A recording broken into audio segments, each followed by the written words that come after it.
शुक्लाम्बरधरं विष्णुं शशिवर्णं चतुर्भुजं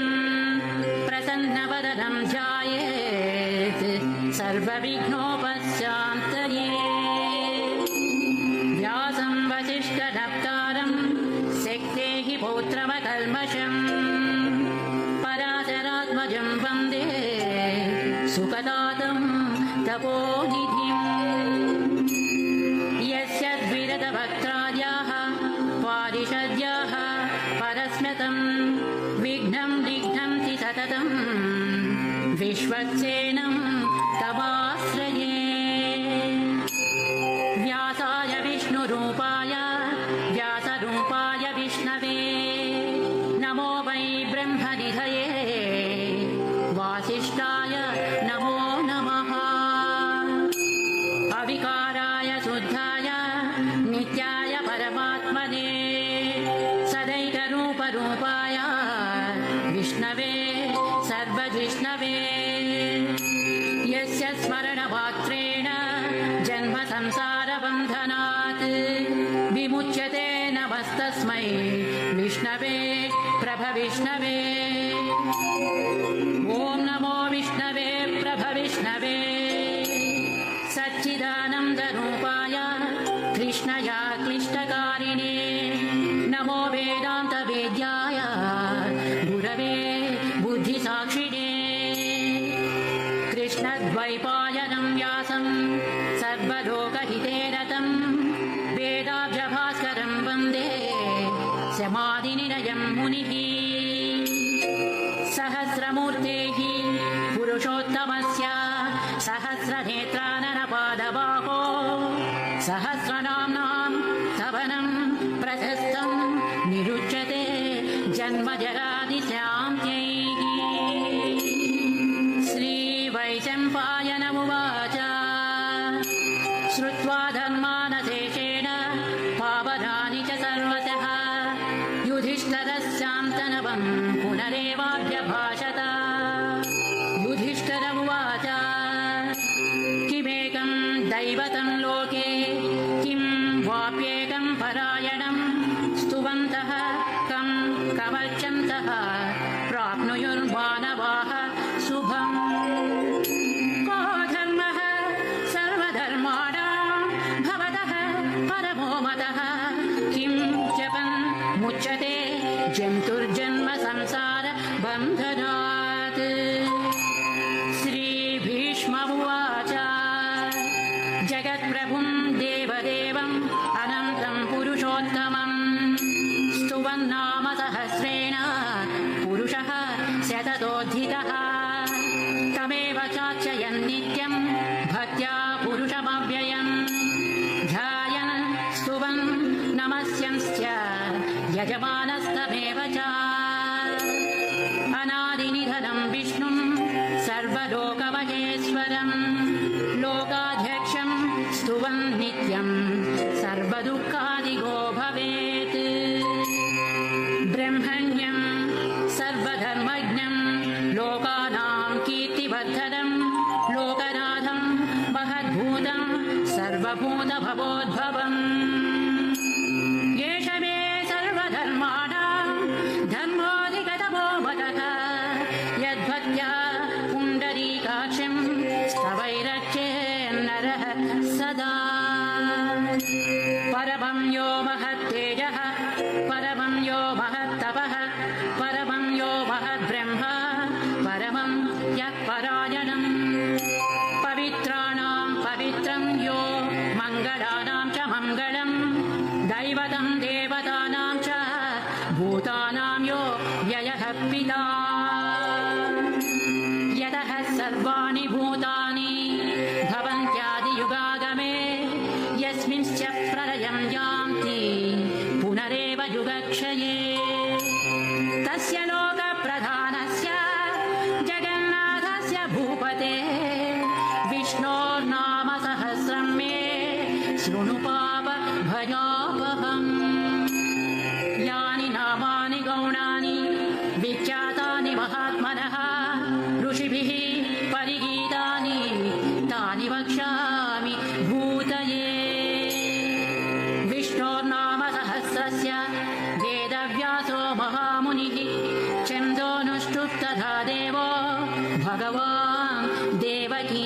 सुतः अमृतांशोद्भवो बीजं शक्तिर्देवकी नन्दनः त्रिधामा हृदयं तस्य शान्त्यर्थे विनियुज्यते विष्णुं जिष्णुं महाविष्णुं प्रभविष्णुं महेश्वरम् अनेकरूपदैत्यान्तं नमामि पुरुषोत्तमम् न्यासः अस्य श्रीविष्णोर्दिव्यसहस्रनामस्तोत्र महामन्त्रस्य श्रीवेदव्यासो भगवान् ऋषिः अनुष्टुप्छन्दः श्रीमहाविष्णुः परमात्मा श्रीमन्नारायणो देवता अमृतांशोद्भवो भानुरिति बीजम् देवकी नन्दनः स्रष्टेति शक्तिः उद्भवः शोभनो देव इति परमो मन्त्रः शङ्खभृन्नन्दकी चक्रीति कीलकम् शान्यधन्वागदाधर इत्यस्त्रम् रथाङ्गपाणिरक्षोभ्य इति नेत्रम् त्रिसामासामगस्वामेति कवचम् आनन्दम् परब्रह्मेति योनिः ऋतुः सुदर्शनः काल इति दिग्बन्धः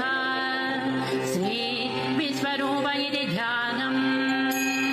श्रीमहाविष्णुः प्रीत्यर्थे श्रीसहस्रनामजपे विनियोगः ध्यानम् क्षीरोधन्वत्प्रदेशे शुचिमणिविरसत्सैकते मौक्तिकानाम् मालाक्षुप्तासनस्थः स्फटिकमणिनिभैः मौक्तिकैर्मण्डिताङ्गः शुभ्रैरभ्रैरदभ्रैरुपरि विरचितैर्मुक्त पीयूषवर्षैः आनन्दीनः पुनीया दरिनलिनगदा शङ्खपाणिर्मुकुन्दः भूः पादौ यस्य नाभिर्वियदसुरनिलश्चन्द्रसूर्यौ च नेत्रे कर्णावासाः शिरोद्योर्मुखमपि दहनो यस्य वास्तेयमब्धिः अन्तःस्थं यस्य विश्वं सुरनरखगो भोगि गन्धर्वदैत्यैः चित्रं रम्यते तं त्रिभुवनवपुषं विष्णुभीशं नमामि ॐ नमो भगवते वासुदेवाय शान्ताकारं भुजगशयनं पद्मनाभं सुरेशं विश्वाधारं गगनसदृशं मेघवर्णं शुभाङ्गम् लक्ष्मीकान्तं कमलनयनं योगिहृज्जानगम्यं वन्दे विष्णुं भवभयहरं सर्वलोकैकनाथम् मेघश्यामं पीतकौसेयवासं श्रीवत्साङ्गं कौस्तुभोद्भासिताङ्गं पुण्योपेतं पुण्डरीकायताक्षं विष्णुं वन्दे सर्वलोकैकनाथम् नमः समस्तभूतानाम् आदिभूताय भूभृते अनेकरूपरूपाय विष्णवे प्रभविष्णवे सशङ्खचक्रं सकिरीटकुण्डलं सपीतवस्त्रं सरसीरुहेक्षणं सहारवक्षस्थलशोभिकौस्तुभं नमामि विष्णुं शिरसा चतुर्भुजम् छायायां पारिजातस्य हेमसिंहासनोपरि आसीनमम्बुधस्य ममायदाक्षबलं कृतम् चन्द्राननं चतुर्बाहुं श्रीवत्साङ्कितभक्षसं रुक्मिणी सत्यभामाभ्यां सहितं कृष्णमाश्रये इति उत्तरपीठिका समाप्तः स्तोत्रम् हरिः ओम् विश्वं विष्णुर्वषट्कारो भूतभव्यभवत्प्रभुः भूतकृद्भूतभृद्भावो भूतात्मा भूतभावनः भूतात्मा परमात्मा च प्रजापतिः अव्ययः पुरुषः साक्षी क्षेत्रज्ञोऽक्षर एव च योगो योगविदां नेता प्रधानपुरुषेश्वरः नारसिंहवपुः श्रीमान् केशवः पुरुषोत्तमः सर्वः सर्वः शिवः स्थाणुर्भूतादिर्निधिरव्ययः सम्भवो भावनो भक्ता प्रभवः प्रभुरीश्वरः स्वयंभूः शम्भुरादित्यः पुष्कराक्षो महास्वनः अनादिनिधनो धाता विधाता धातुरुत्तमः अप्रमेयो ऋषिकेशः पद्मनाभो अमरप्रभुः विश्वकर्मा मनुः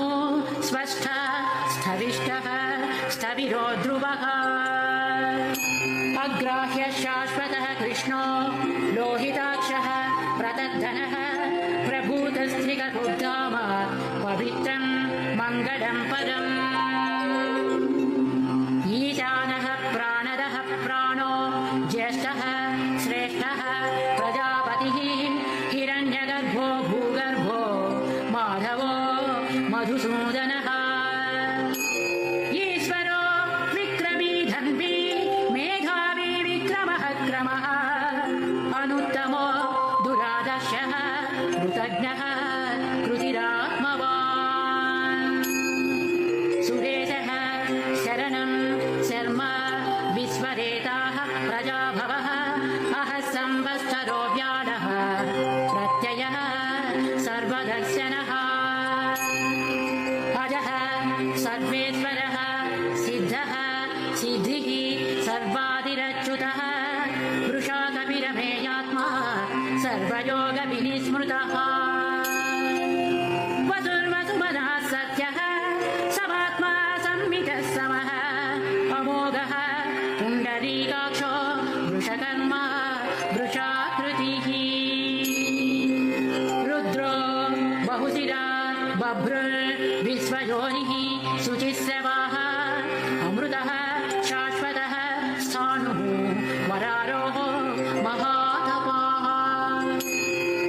सर्वगः सर्वविद्वानुर्विश्वक्सेनो जनार्दनः वेदो वेदविदव्यङ्गो वेदाङ्गो वेदवित्कविः लोकाध्यक्षः सुराध्यक्षो धर्माध्यक्षः कृताकृतः चतुरात्मा चतुर्व्यूहः चतुर्दंष्ट्रः चतुर्भुजः भ्राजिष्णुर्भोजनं भोक्ता सहिष्णुः जगदादिजः अनघो विजयो जेता विस्मयोनिः पुनर्वसुः भूपेन्द्रो वामनः प्रांशु अभोगः शुचिरोचितः अतीन्द्रः संग्रहः सर्गो धृतात्मा नियमो यमः वेद्यो वैद्यः सदा योगी वीरः माधवो मधुः अतीन्द्रियो महामायो महोत्साहो महाबलः महाबुद्धिर्महावीर्यो महाशक्तिर्महाद्युतिः अनिर्देश्य वपुः श्रीमान् अमेयात्मा महादिधृत् महेश्वानो महीभक्त श्रीनिवासः सतां गतिः अनिरुद्धः सुरानन्दो गोविन्दो गोविदाम्पतिः मरीचिर्दमनो हंसः सुपर्णो भुजगोत्तमः हिरण्यनाभः सुतपाः पद्मनाभः प्रजापतिः अमृत्युः सर्वदृक्सिंहः संधाता संधिमास्तिरः अजो दुर्मर्शनः शास्ता विश्रुतात्मा सुरारिः गुरुर्गुरुतमो धामः सत्यः सत्यपराक्रमः निमिषो निमिषः स्रग्मि वाचस्पति रुदारधी अग्रणीः ग्रामणीः श्रीमान् न्यायो नेता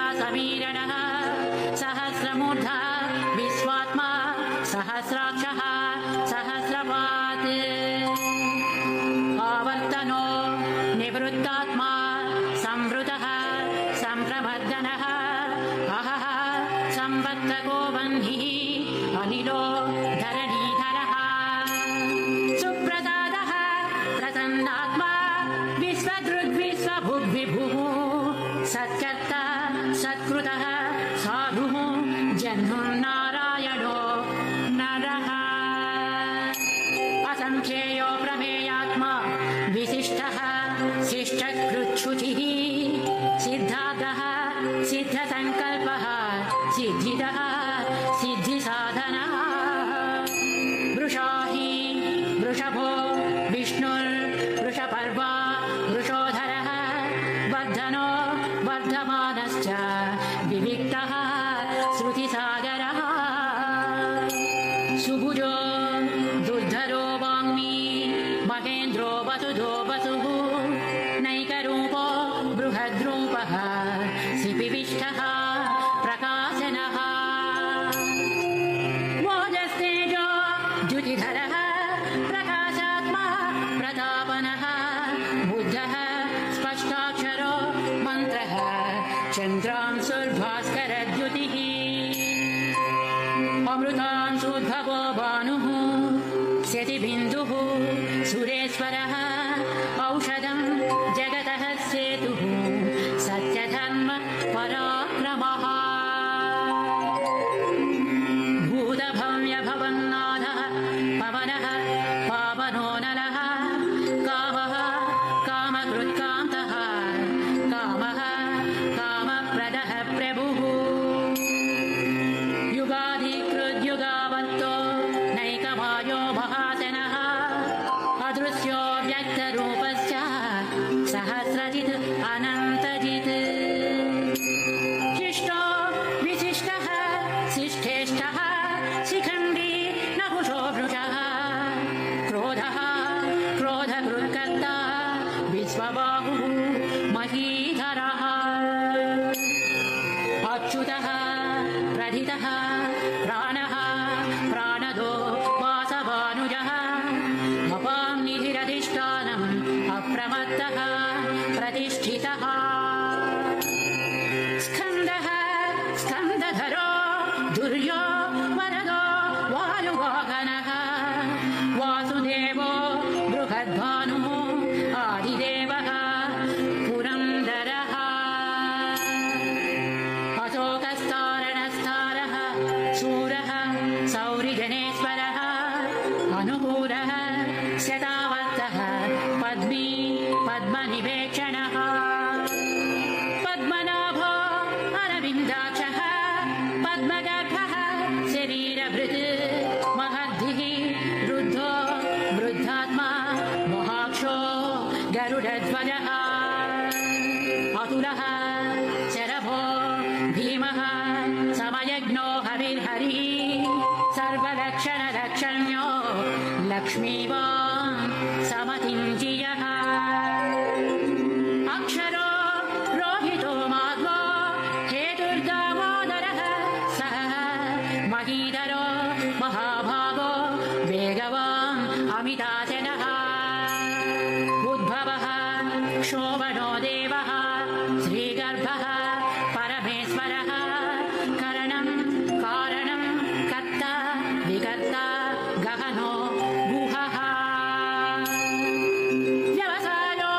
व्यवस्थानः संस्थानः स्थानदो ध्रुवः परधिः परमस्पष्टः तुष्टः पुष्टः शुभेक्षणः रामो विरामो विरजो मार्गो नेयो नयो नयः वीरः शक्तिमतां श्रेष्ठो धर्मो धर्मविदुत्तमः वैकुण्ठः पुरुषः प्राणः प्राणदः प्रणवः पृथुः हिरण्यगर्भः शत्रुभ्यो व्याप्तो वायुरधोक्षजः ऋतुः सुदर्शनः कालः परमेष्टि परिग्रहः उग्रः संवत्सरो दक्षो विश्रामो विश्वदक्षिणः विस्तारः स्थावरः स्थाणुः प्रमाणं बीजभव्य महाजयम् अर्धोऽनर्धो महाभोजो महाभोगो महाधनः अनिर्विण्णः स्थविष्टो भूः धर्मयोगो महामतः नक्षत्रनेमि नक्षत्री क्षमः क्षामः समीधनः यज्ञयुज्यो महेज्यस्य क्रतुः सत्रं सतां गतिः सर्वदस्ति विमुक्तात्मा सर्वज्ञो ज्ञानमुत्तमम् सुव्रतः सुमुखः सूक्ष्मः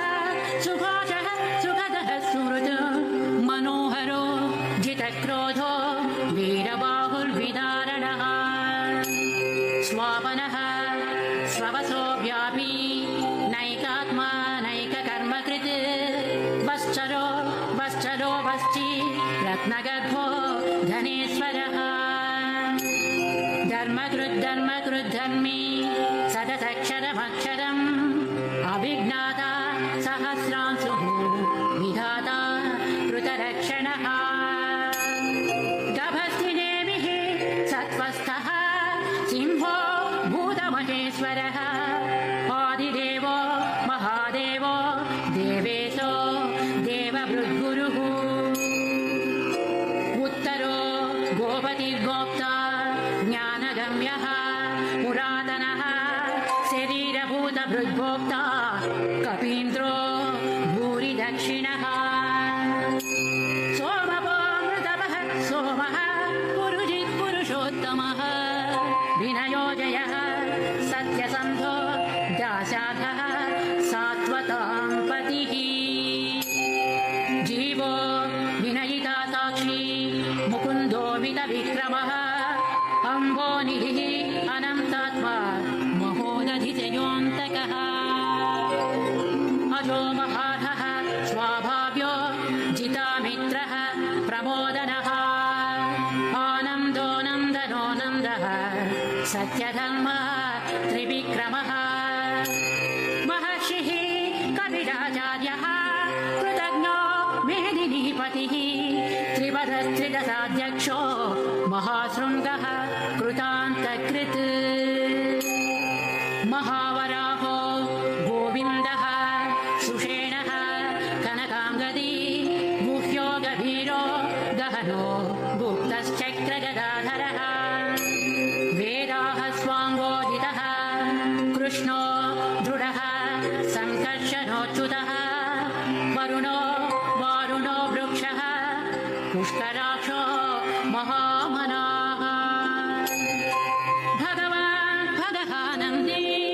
वनमाली हरायुधः आदित्यो ज्योतिरादित्यः सहिष्णुः गतिसत्तमः सुधन्वा खण्डपरशुः दारुणो द्रविणप्रदः दिवक्स्पृक्सर्वदृग्व्यासो वाचस्पतिरयो निजः त्रिसामा सामगः साम निर्वाणं भेषजं विशक् सन्न्यासकृच्छवः शान्तो निष्ठा शान्तिः परायणम्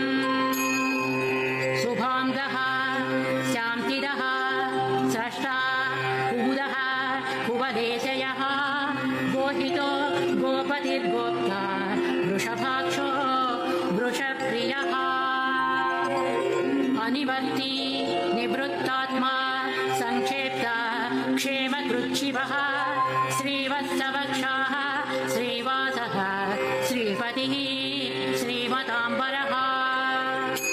श्रीधः श्रीशः श्रीनिवासः श्रीनिधिः श्रीविभावनः श्रीधरः श्रीकरः श्रेयः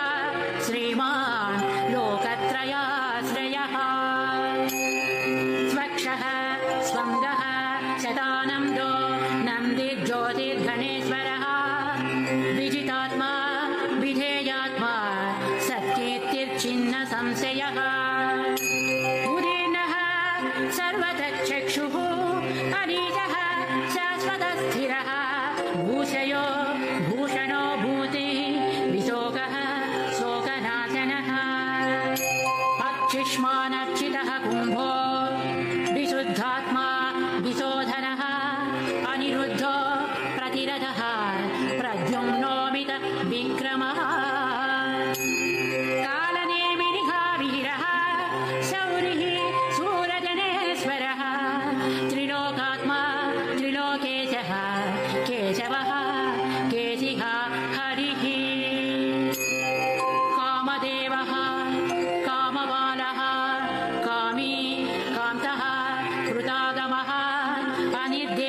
वायुः विष्णुः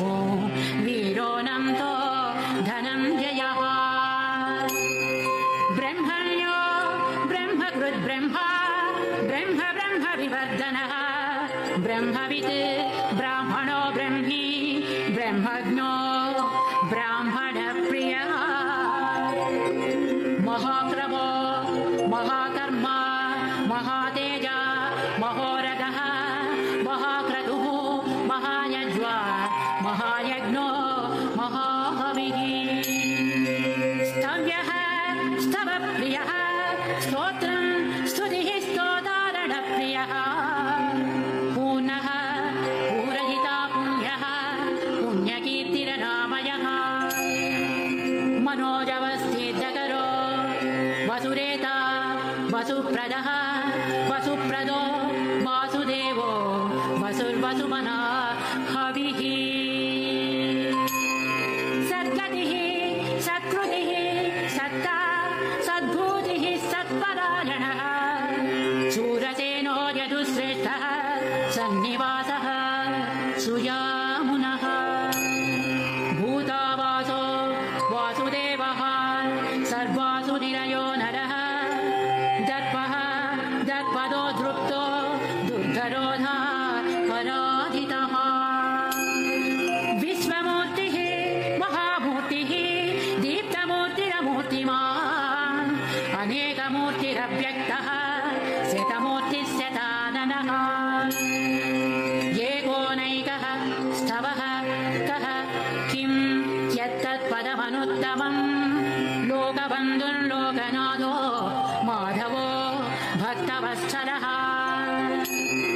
सुवर्णवर्णो हेमाम्बो वराङ्गश्चन्दनाङ्गदी वीरः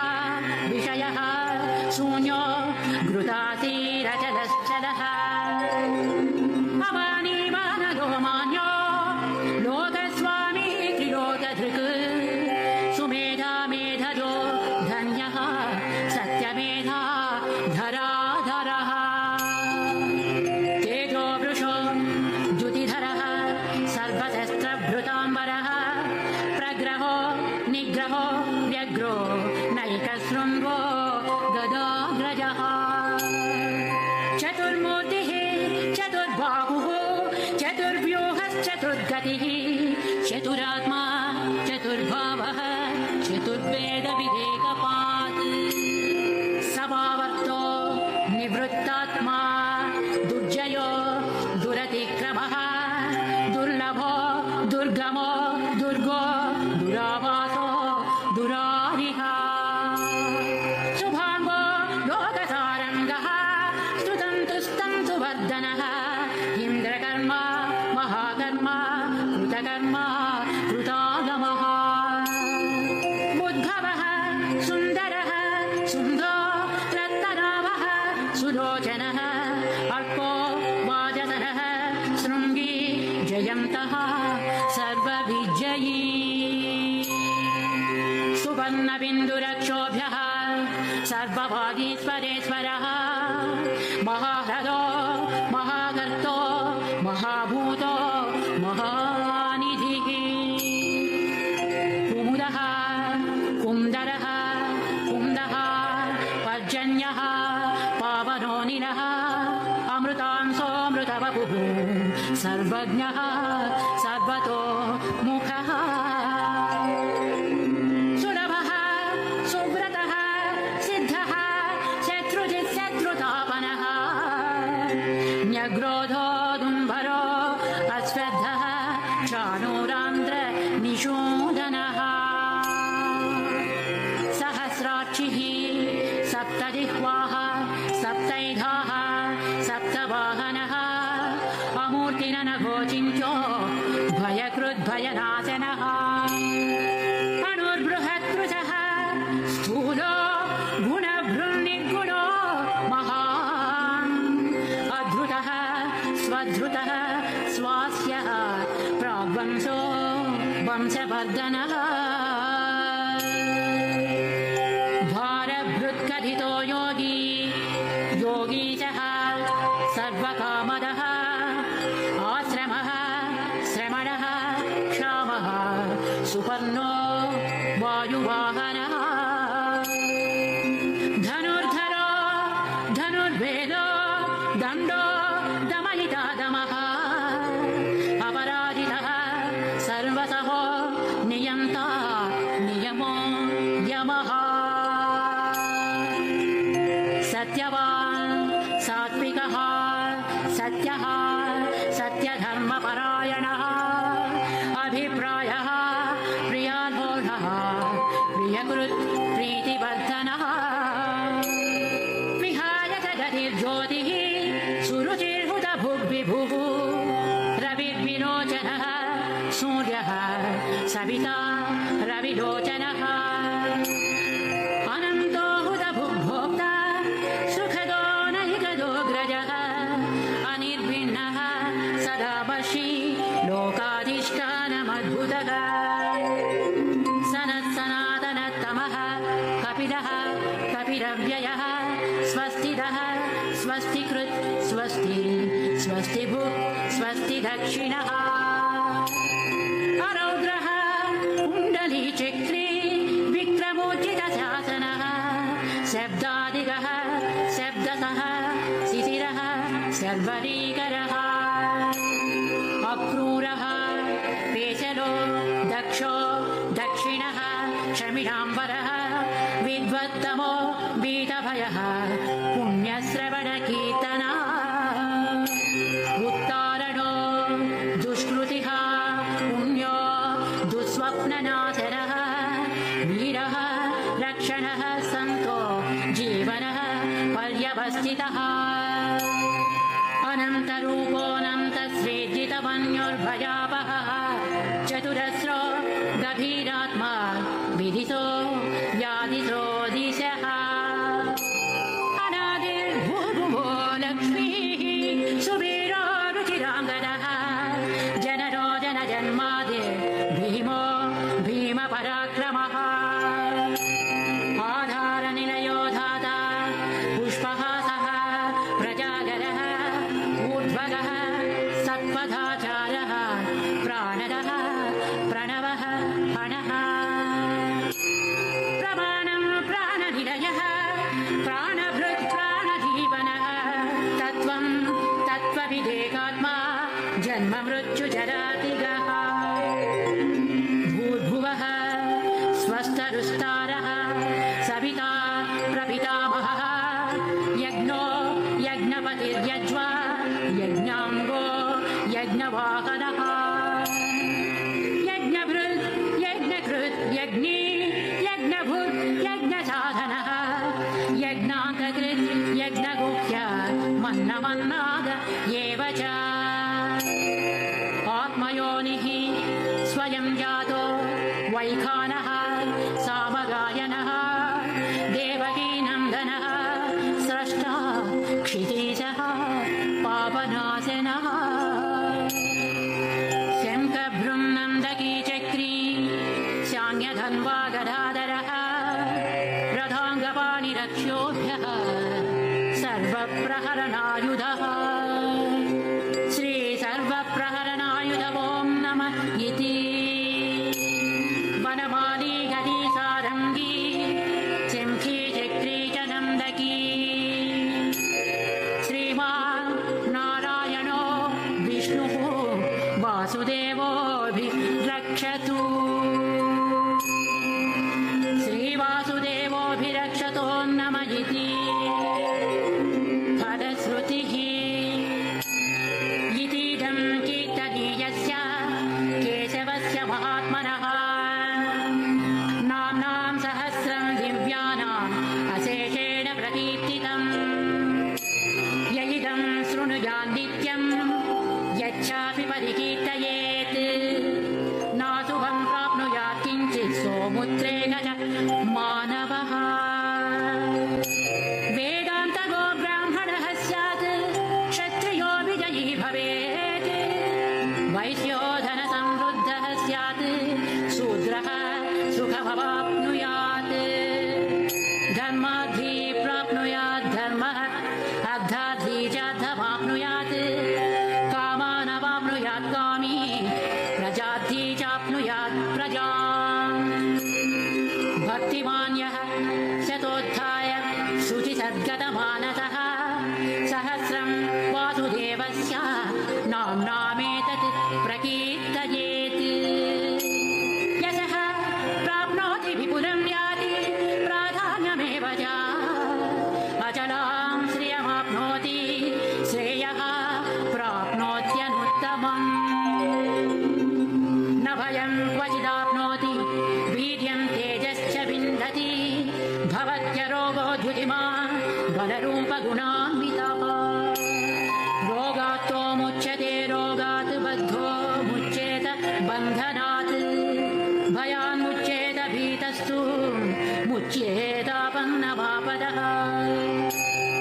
दुर्गान्यतितरत्यासु पुरुषः पुरुषोत्तमः स्तुवन्नाम सहस्रेण नित्यं भक्तिसमन्वितः। वासुदेवाश्रयो मध्यो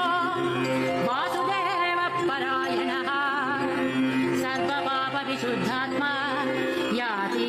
ब्रह्म सनातनम्।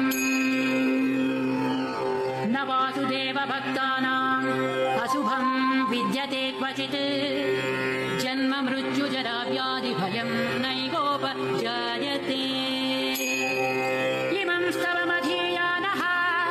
श्रद्धा भक्तिसमन्वितः युज्येतात्मसुखक्षान्ति श्रीधृतिस्मृतिकीर्तिभिः। न क्रोधो न च माश्चर्यं न लोभो नाशुभामतिः भवन्ति कृतपुण्यानां भक्तानां पुरुषोत्तमे। द्यौ सच्चन्द्रार्कनक्षत्रा खं द्विजो भूर्महो दधिः वासुदेवस्य वीर्येण विधृतानि महात्मनः। ससुरासुरगन्धर्वं जगद्वसे वर्ततेदं कृष्णस्य सचराचरम्। इन्द्रियाणि मनोबुद्धिः सत्त्वं तेजो बलं धृतिः वासुदेवात्मकान्याहुः क्षेत्रं क्षेत्रज्ञ एव च। सर्वागमानामाचारः प्रथमं परिकल्पते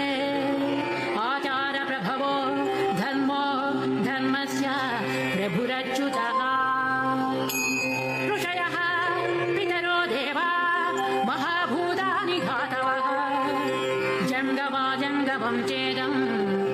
जगन्नारायणोद्भवम्। योगो ज्ञानं तथा साङ्ख्यं विद्याः शिल्पादिकर्म च वेदाः शास्त्राणि विज्ञानमेतत् सर्वं जनार्दनात्। एको विष्णुर्महद्भूतं पृथग्भूतान्यनेकशः त्रीन् लोकान् व्याप्य भूतात्मा भुङ्क्ते विश्वभुगव्ययः। इमं स्तवं भगवतो विष्णोर्व्यासेन कीर्तितं पठेद्य इच्छेत् पुरुषः श्रेयः प्राप्तुं सुखानि च। विश्वेश्वरमजं देवं जगतः प्रभुमव्ययं भजन्ति ये पुष्कराक्षं न ते यान्ति पराभवम्। न ते यान्ति पराभवो नम इति। अर्जुनोवाच पद्मपत्रविशालाक्ष पद्मनाभसुरोत्तमा भक्तानामनुरक्तानां त्राता भव जनार्दन। श्रीभगवानुवाच यो मां नाम सहस्रेण स्तोतुमिच्छति पाण्डव सोऽहमेकेन श्लोकेन स्तुत एव न संशयः ॐ नमः इति। व्यासमुवाच वासदात् वासुदेवस्य वासितं भुवनत्रयं सर्वभूतनिवासोऽसि वासुदेव नमोऽस्तु ते। श्रीवासुदेव नमोऽस्तु ॐ नमः इति। पार्वत्युवाच केनोपायेन लघुना विष्णो नाम सहस्रकं पठ्यते पण्डितैर्नित्यं श्रोतुमिच्छाम्यहं प्रभो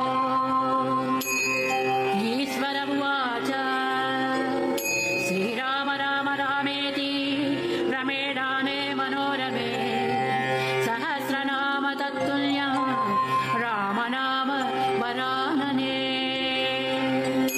श्रीरामनाम वरानन ॐ नमः इति ब्रह्मोवाच नमोऽस्त्वनन्ताय सहस्रमूर्तये सहस्रपादाक्षि शिरोरुबाहवे सहस्रनाम्ने पुरुषाय शाश्वते सहस्रकोटि युगधारिणे नमः सहस्रकोटि युगधारिण ॐ नमः इति संजय उवाच यत्र योगीश्वरः कृष्णो यत्र पार्थो धनुर्धरः तत्र श्रीर्विजयो भूतिर्ध्रुवा नीतिर्मतिर्मम श्रीभगवानुवाच अनन्याश्चिन्तयन्तो मां ये जनाः पर्युपासते तेषां नित्याभियुक्तानां